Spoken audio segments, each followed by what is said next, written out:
Hey guys, welcome back to the Fratskaball podcast. I'm your host Kieran, here with my awesome co-host Matt. And today, I don't have a lot, but I'm going to start off with a question for you, Matt. So as you know, you probably watched the Lakers Timberwolves game on Sunday. Unfortunately, AD had a Yeah. 27 point, 25 rebound, 5 assist, 7 steal, 3 block game on Sunday versus the Wolves. And this got me thinking. A lot of people talk about who's LeBron's top 5, top 10, or number 1 like teammate of all time. So if you could construct a team of his former teammates, including LeBron, who would that starting 5 be? And you can really put Okay. LeBron at any position in this one as well. Yeah, I could. So I'm definitely gonna have Dwayne Wade at the two. I think that's LeBron's best teammate. That's yeah. At the one, I'm gonna put Kyrie.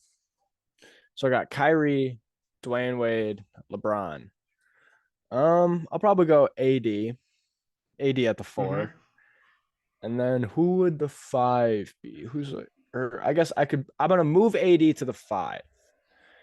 And then who else could I put at the four? What options do I got? I got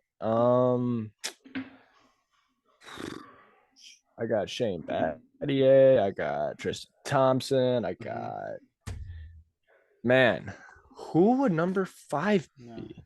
Let me just go through some.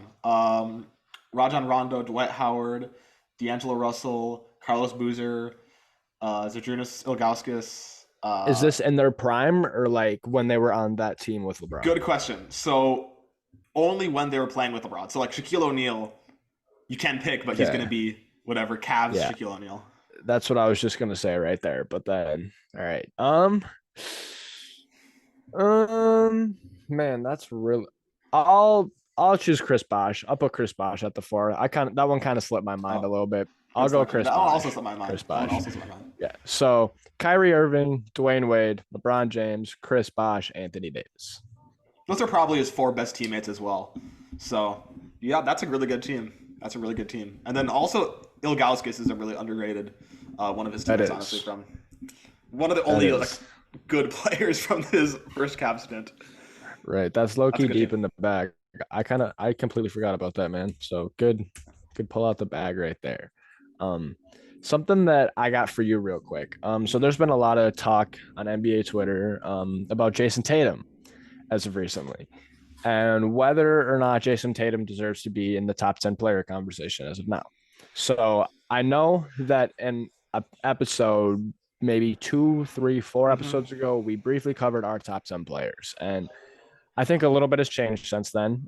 Just like trajectory, how players have played, injuries, a bunch of stuff has changed. Yeah. So I'm not going to go through and ask you your whole top 10, but just off dome and just well, this can even be a lot of recency bias if you would like. But do you think, as of right now, in this current moment in time, Jason Tatum is a top 10 player?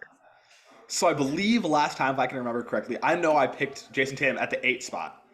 And you That picked him, I sounds think, about top right. five. Did you put him in the top five? Maybe I five, think I had six? him at 6 or 7. I Yeah. want to say six sounds right. Yeah. I think you put him definitely significantly higher than me, at least two or three spots. Because remember, you gawked at me putting him as low as 8. I'm just not as high on Jason Tatum. I mean, obviously, he's a really incredible player. I don't want to disparage the guy. He is one of the most well-rounded guys in the league. He's able to score the ball at high level. He's able to rebound well for his position. He is a decent passer. He's not like a great passer. I think the big problem with um, Jason Tatum and Jalen Brown, the only really one hole I could poke in both of their games is that neither of them are like really good passers or creators, and that's why they have a guy like Derek White on their team. That's why they have a guy like Drew Holiday on their team that's able to carry that load. But I think that Jason Tatum, I don't think he's like the LeBron of his team. I think he's like the Kawhi Leonard of his team on the 2014 Spurs. Like he's clearly the best player on his team, but I don't know even though you could say that Kawhi Leonard was the best player on the 2014 Spurs because I don't know if there was a clear best player, but there clearly is a clear best player on the Celtics this year, and they are the best team in the league. But I think he is like a borderline top 10 player. Like I one day I'd have him in there. I think 8 might be kind of the higher end range. I don't think I could put him much higher than 6, 7, or 8. You know, and if we're talking a playoff setting, especially, I think it's hard for him to be a top 10 guy because a guy like Jimmy Butler has just proven over the last couple of years to be more valuable to his team. Like if you replace, I'm not saying if you replace Jimmy Butler for Jason Tatum that the Celtics do better, blah blah blah blah blah, because it's a different system. But I think Jimmy Butler just does more for his team individually than Jason Tatum does for his team. Uh, and obviously different situations, things like that.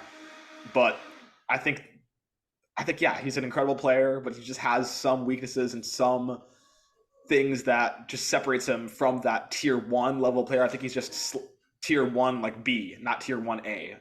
I don't want to say he's a tier two player because he's just so good. But that Yeah, might be I controversial. gotcha. What are your thoughts? No, I actually like a lot of stuff that you said there. I didn't I guess I didn't think the way that you were thinking about that. I guess my original stance on it was kind of it's just kind of something as basic as the Celtics are the clear-cut best team in the league, you Mm-hmm. know. They do have a super deep roster, but at the end of the day, yeah, Jason Tatum is the clear-cut best player on that team. So I think that, yeah, I'm gonna agree with you. He's right now. I don't think that I could put him. I'd probably put him at 7, absolute highest Mm-hmm. right now. I think Jason Tatum right now probably is lingering around like the 9, 10, 11 range. Mm-hmm. There's just been a lot of games as of recent where he's kind of stat stuff to get his 20 points. He's giving you 13 points, 15 points, and then in the fourth quarter, when the Celtics are up, he comes out and drops his extra 10 points and sits down. So it's not that Jason Tatum's a bad player, and it's not that how do I say this? It's not that Jason Tatum can't be that 1A. It's just the He fact that totally the can be. You're Celtics, right. Yeah. yeah, the Celtics are just so deep that you don't need Jason Tatum to come out and put up prime James Harden like numbers and shoot 35 shots a game and score you 50 points. You have your Derek White, your Kristaps Porzingis, Jalen Brown, Drew Holiday, Peyton Pritchard. So like Mm-hmm. Jason Tatum is definitely a top 10 player. It's just not the eye popping numbers that we're used to Mm-hmm. seeing. It's just a completely, like, this is a different realm of super team. Like, these are 5 guys that have been all stars in their career. Like, when's the last time we've seen a starting 5 that have all been all stars on the same team, you know?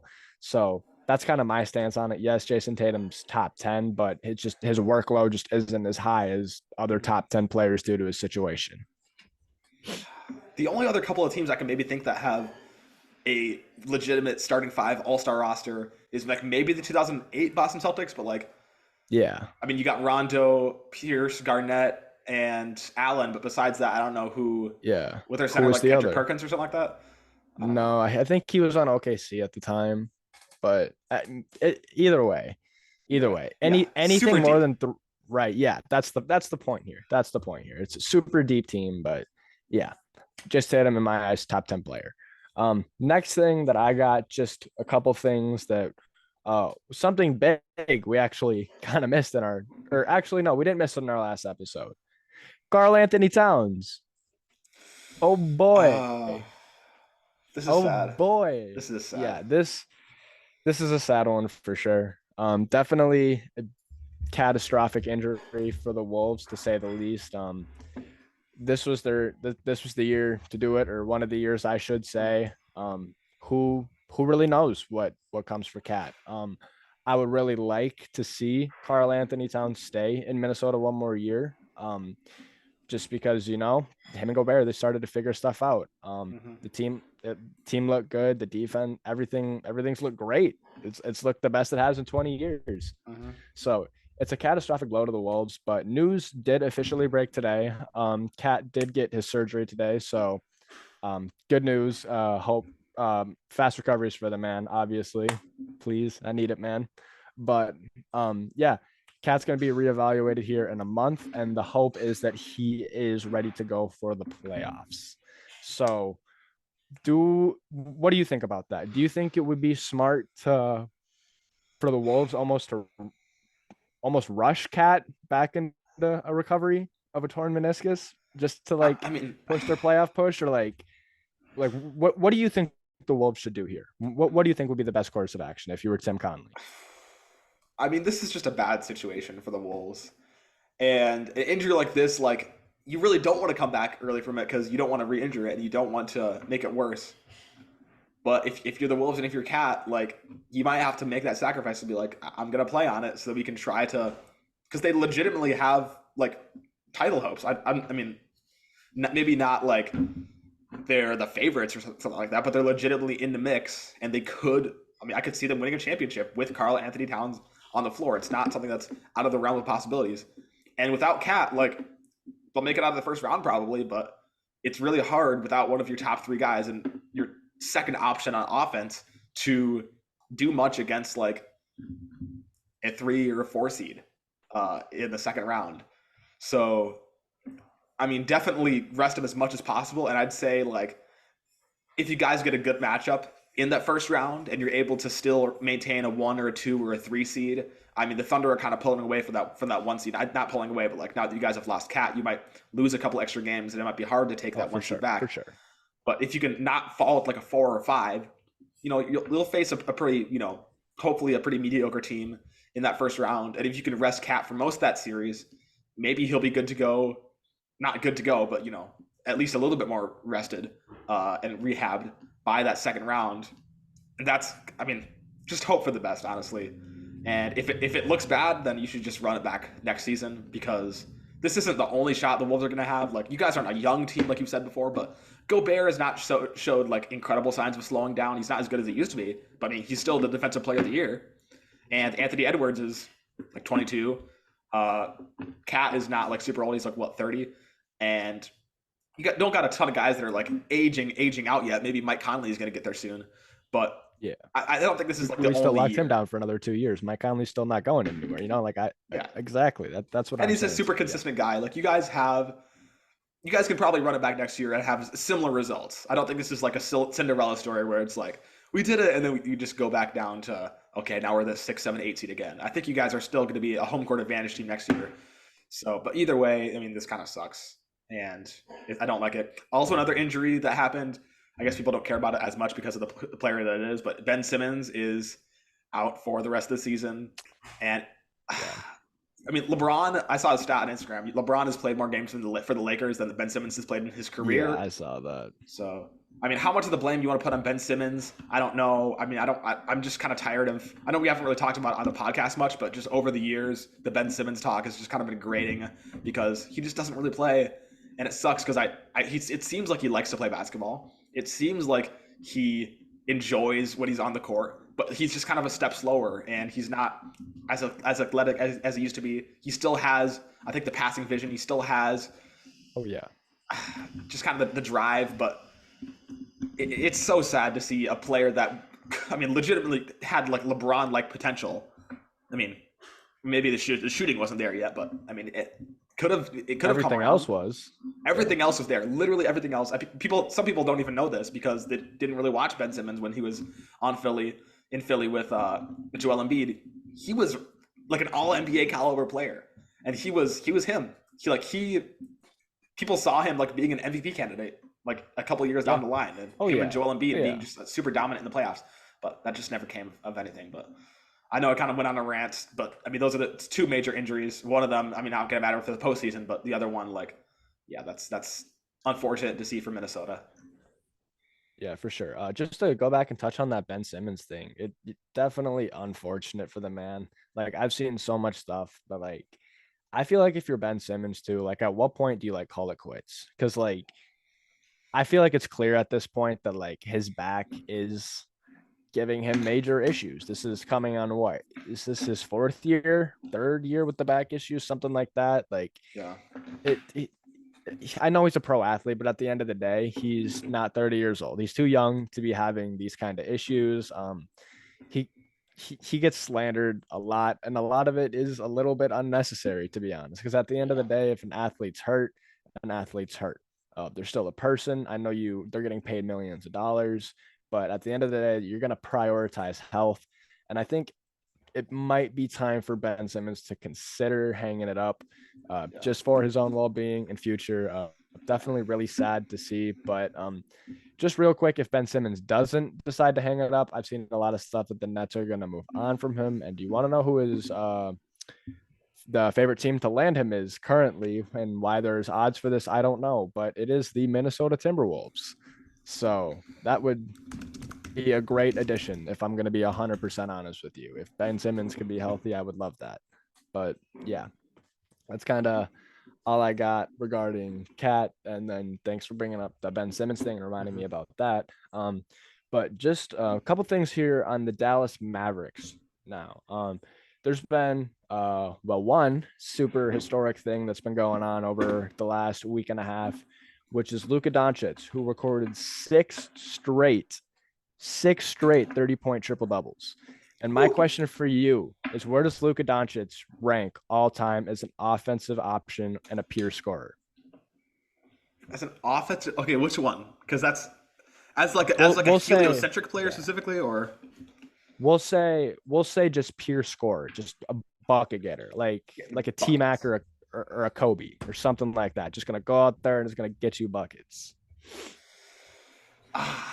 If we're taking efficiency into account, he's not like super efficient, but like, come on, he's incredible. I mean, I really like to take into account different parts of the game, and I think the heliocentric style of ball that he plays is not as conducive to winning as people might think it is.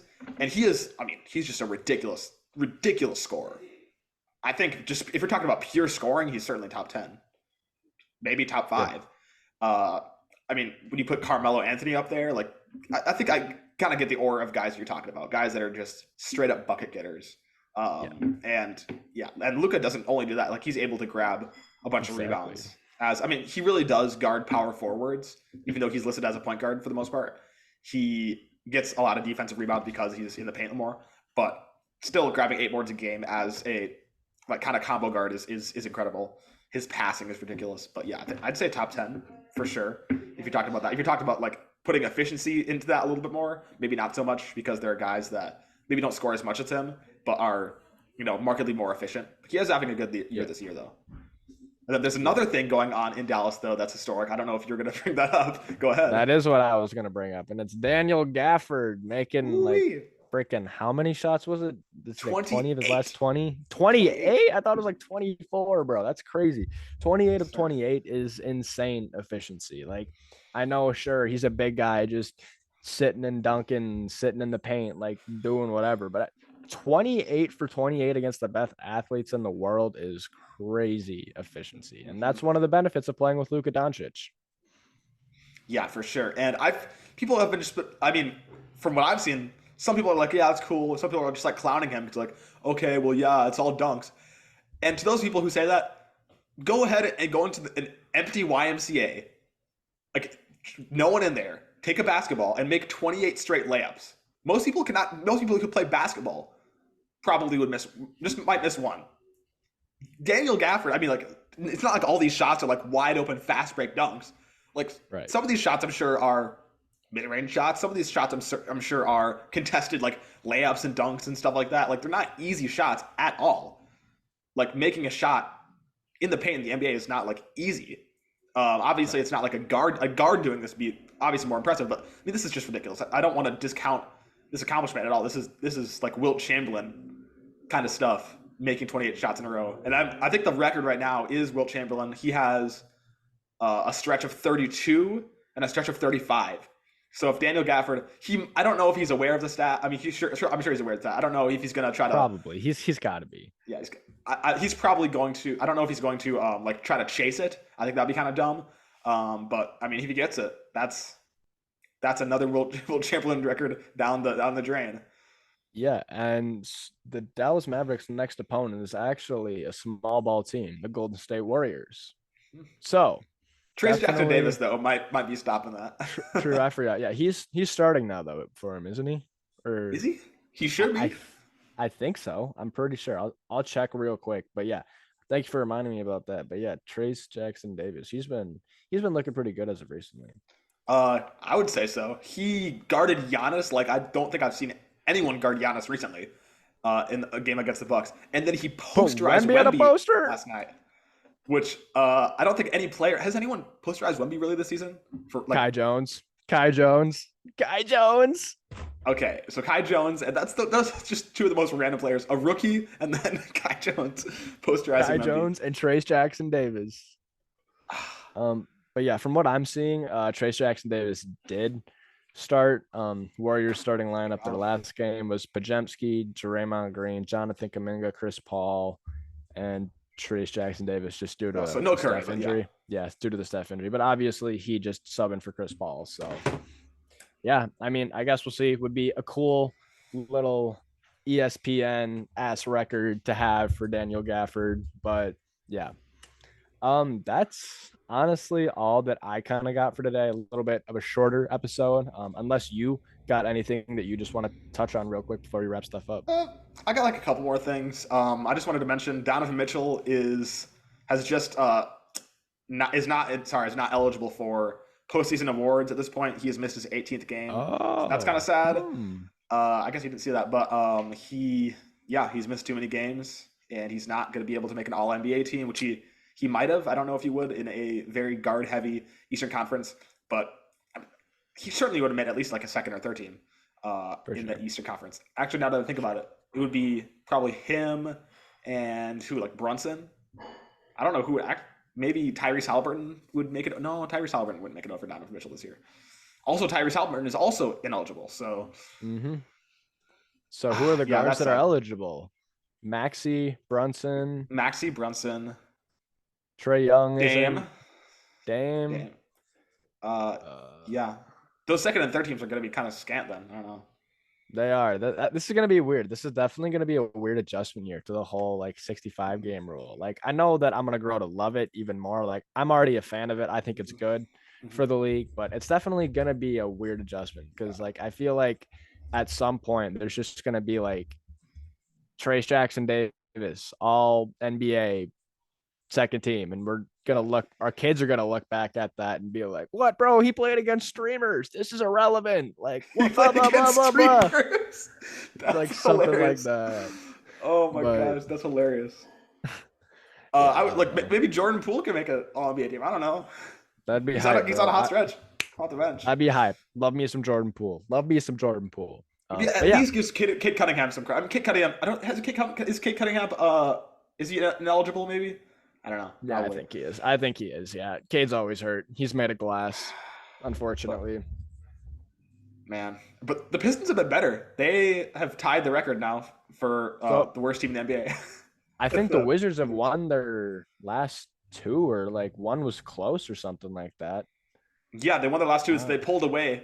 They pulled away from the Pistons a little bit, but then the Pistons beat the Hornets last night. So now they're last both at night. 11 wins.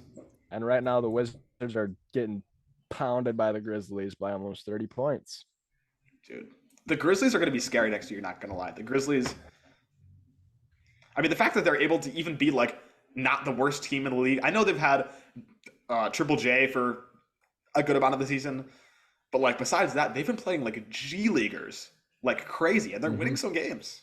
They're like winning Yeah. some semi-respectable amount of games. And then the other thing I was going to talk about is I forget the last time that this happened, but there was two teams that played against each other a couple days ago, and neither of them scored 80 points. And yes, the Oh game was my not no, the game was not God. stopped at halftime. The game was not stopped after three quarters. They were allowed to play 48 minutes, and somehow neither team hit 8-0. So it was a 79. A team won a game and scoring 79 points. If a team scores 79 points, usually they make headlines because they lost by 60. But no, Yeah, right. the New York Yeah, Knicks scored man. 73 points in a game. So that was a brick Luka fest. Doncic scored 73 points in a game, just to put that into perspective for I y'all. didn't even think about that. That's What? crazy. What? Run that It's game back and nuts. replace Philly with Luca, and that game's going to overtime. That game's going to No cap, OT. bro. No cap. That's so funny. Um, yeah, that is wild. That is so wild. That game, I wasn't actually aware of it until halftime of the Wolves Mhm. Lakers game. Um, they were talking about it just like during the broadcast, and I was like, bro, like the Wolves Lakers game was probably like they were both teams were like 10, 15 points behind. Maybe it was like 5-10. I was like, bro, imagine if you paid for courtside seats for that game. Dude. just to watch your team shoot 28% from the field, 30% from the field, whatever it was, bro, I'd be frustrated.